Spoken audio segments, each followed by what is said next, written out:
Seat sharing पर जल्द ही फैसला लिया जाएगा। नेतृत्व को लेकर जल्द ऐलान होगा। हम लोग इंडिया गठबंधन निकाल लो है। अच्छा, तो कहाँ पूछ रहे हैं, हम लोग जा रहे हैं। नहीं तो औपचारिक बात भी है। हाँ, सीट लग रहा है, सीट बंटवारे में कुछ सहमति बन जाएगी। थोड़ा नीचे करो। एसआईआर के बाद हम लोग बैठ रहे हैं। हाँ, और जब कोई भी औपचारिक बात होगी तो अभी समय हो गया है, आ जाएंगे। कोई भी लड़ता है जीतने के लिए लड़ता है, हारने के लिए कोई नहीं लड़ता है।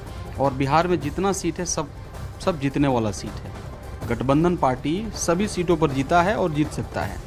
ऐसा नहीं है कि कांग्रेस पार्टी वहाँ जहाँ जिसका अभी बात आप कर रहे हैं कि वो जीतने वाला सीट नहीं है। हम देखिए, हम लोग को पिछला बार 70 सीट मिला था, हम लोग लड़े थे, 19 हमारे विधायक बने। तो देखिए, उसके लिए उधर मत जाइए। हमारा गठबंधन परिवार जो है इंटैक्ट है। और वहीं बीजेपी सांसद मनोज तिवारी ने तेजस्वी यादव पर लालू यादव के कार्यकाल को लेकर तंज कसा है और बिहार में फिर से एनडीए की सरकार आने का दावा किया है। 20 साल में जंगल राज से बाहर आया बिहार, विकास हुआ, ये मंगल राज है 20 साल। और तेजस्वी बाबू, आप जब 20 साल का डाले तो अपने 15 साल जो आपके पिताजी और माताजी चलाए हैं उसका भी डाल देना चाहिए। थोड़ा जितने दिन तक आप डिप्टी सीएम थे वो भी डाल देना चाहिए। आप कहते थे इतना रोजगार देंगे, आपने क्या किया?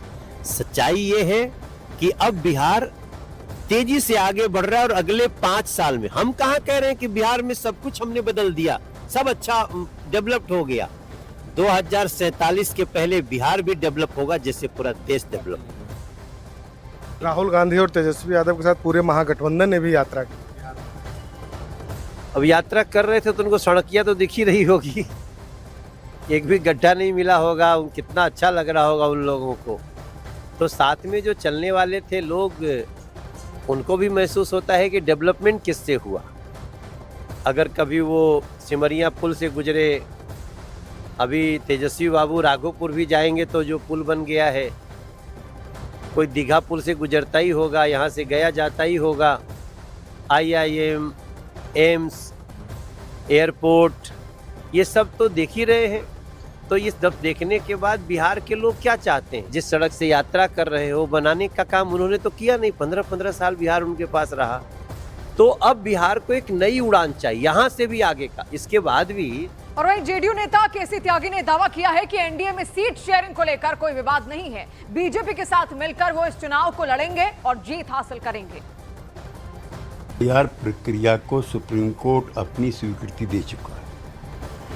ये कोई बेफिजूल की कार्रवाई नहीं है जिसको लेकर के पॉलिटिकल पार्टीज ने हंगामा किया था। अब बंगाल में चुनाव है, फिर आसाम में चुनाव है। तो जो गैर भाजपाई सरकारें हैं, गैर एनडीए सरकारें हैं, वो अपनी संभावित पराजय को देखते हुए इसका विरोध करें, इसमें कमियां खामियां निकाल दें। इतना हम